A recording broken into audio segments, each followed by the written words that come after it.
We looked at the transcendence of God in our last lesson, and in this lesson we're going to move to the next characteristics of God that we want to talk about, and that is the dual nature of God. One of the reasons we may struggle with this particular attribute of God is that most of us live in an age when we want to simplify God down to one or two characteristics that we're comfortable with. We want to think we have a full grasp on God, but to do that, we have to simplify God and avoid some of those things that aren't necessarily comfortable and that on the surface might actually seem contradictory to us. For instance, some people see God as this grumpy, vindictive old man that just can't wait to punish people. That's their view. That's what they've chosen to look at. And in so doing, they have trouble seeing and appreciating the love and the mercy of God. Other people do the opposite. They see God as this wonderful, loving being that is going to take care of us and bless us and give us all a home in heaven eventually, regardless of how we happen to live our lives or mess up here on earth. That God's love and we'll all end up in heaven. And these people have trouble seeing that God is also righteous and just and has expectations for us. And this is true not only just in the world in general, but it's true within our churches, within a Christian and church experience. That's why some denominations or faiths are known for spending a tremendous amount of their energy talking about the love and the grace of God and how He'll take care of us. And they don't spend much time talking about God's expectation for us and the consequences, the eternal consequences for sin. Yes, they know it's there, but they really don't spend much time talking about that. Others do just the opposite. Other faiths and denominations will spend tremendous amount of time talking about what we have to do and morality and living by the rules and avoiding the big sins and living a life such that we'll deserve the love and respect of God. And in those faiths, those denominations, they don't spend much time talking about God's forgiveness and His love and His grace and His mercy because they've picked this thing that they're focused on. And the fact that we pick some and avoid the others means that we're not seeing the fullness of God and the fullness of His holiness that we're talking about in these lessons. So that brings us to looking at what we're calling the dual nature of God. I want to look at that briefly in the Bible, just give you a couple of examples where God's dual nature is evident in the Bible, one from the Old Testament, one in the New. If you turn in the Old Testament to Exodus chapter 16, we see where the Israelites had left Egypt and were now in the desert, but they were going to have to spend 40 years wandering in the desert because they had not followed what God had told them to do. And so that is the consequence. The judgment that God had on them is that they needed to spend 40 years. But God also continued to love them. He loved them that He provided quail in the evening and manna in the morning so that they could in fact have the food that they needed even though they were in the desert. And so we see God's judgment and God's love at the same time.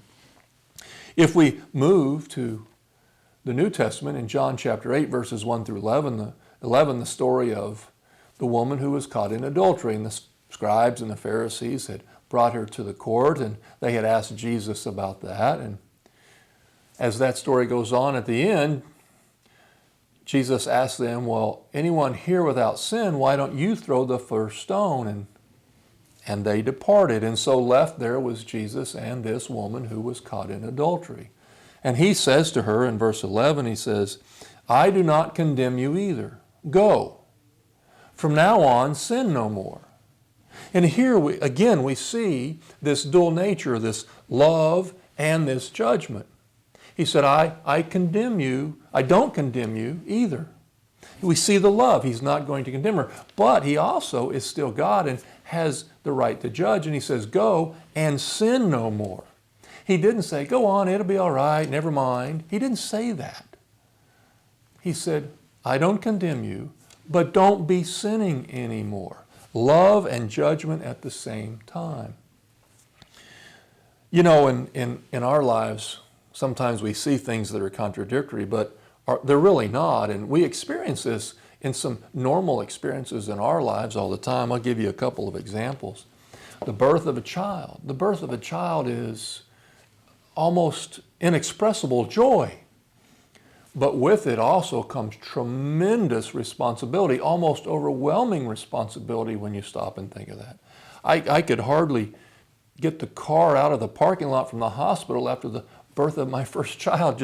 I was so overjoyed, and yet the responsibility hit me. And so we have these two things coming at us at once, but they're not contradictory. They actually go together. There's always for me a bit of this that goes on when I partake of the Lord's Supper. I think about Jesus leaving heaven and living this life and being tortured and brutalized and spat upon and mocked, and to die a torturous death on a cross. That brings great sorrow to me, but at the very same moment, I have exceeding joy that Jesus would do that for me, that his Father would let that happen because they have that much love for me. So I have this sorrow and joy all at the same time. They're not contradictory. They actually go together. One more, the death of a faithful Christian. We're tremendously saddened when we lose someone. We'll not get to experience them in this life anymore. And that's very sad for us.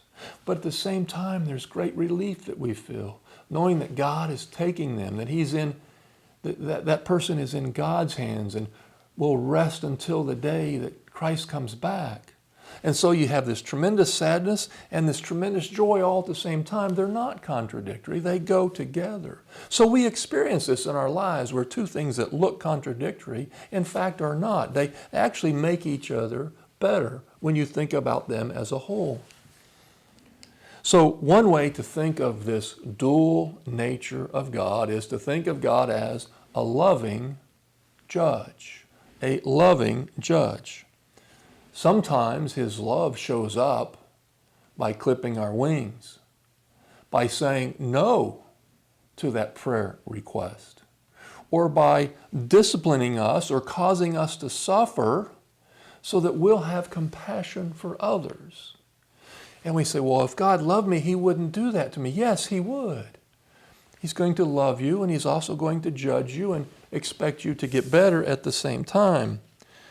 Those things are not contradictory. They very much, in fact, go together. The dual nature of God means that his love for us doesn't mean he won't judge us.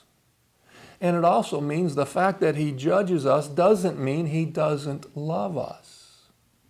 They go together. This dual nature of God is one of the things that makes him God, that makes him who he is, and is a part of his holiness.